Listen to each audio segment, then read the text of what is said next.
Hello, beautifuls. Thank you for tuning in today. Have you ever bought something that you probably really wasn't in the budget to make you feel better? Be that a shopping spree where you went and bought shoes or clothes, or maybe you went to the latest tech store and bought a really cool gadget, or the hardware store and bought this tool you've been looking at, and you did it strictly to make yourself feel better, even though you knew financially it probably wasn't the best option. Well, if you have, you're not alone. I'm sure each and every one of us have done that at some point or another.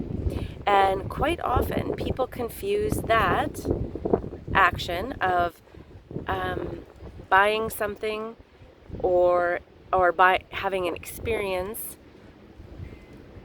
as self-care. And really, when we look at what self-care and self-compassion is, and we compare that to what self-indulgence is, it might shine a light on why we would choose self-care and self-compassion over self-indulgence. So self-compassion is really understanding where we're at, being mindful of the situation, the moment, the feeling that we're in, and to actually nurture and hold a space for that feeling or that emotion. And self-care is what we do in order to replenish our stockpile so that we can show up compassionately for ourselves and for others.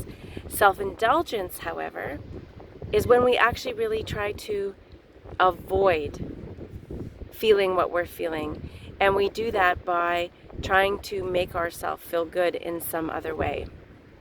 And trying to make ourselves feel good is not a bad thing. However, when we're doing it at the expense of feeling, or at the expense of ignoring what we truly are feeling, that can be detrimental. Also, self-indulgent behaviors quite often not only are detrimental to us emotionally, but financially, because we will buy something or pay for something that we can't really afford to make us feel better. And it works in that moment, but then not only does that feeling return, but the feeling of now, oh crap, now I can't pay my bills, now I can't do this, now I can't do that. And if we've been using that to make ourselves feel better, it will be cyclical.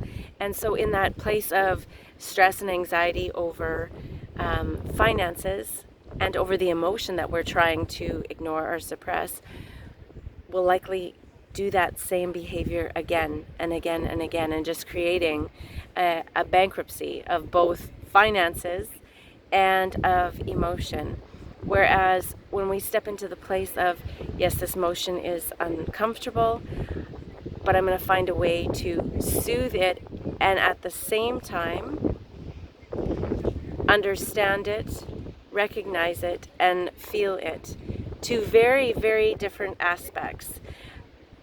I want to keep this short because, as you can see, I am away, and downloading these videos where I am is difficult and takes a long time.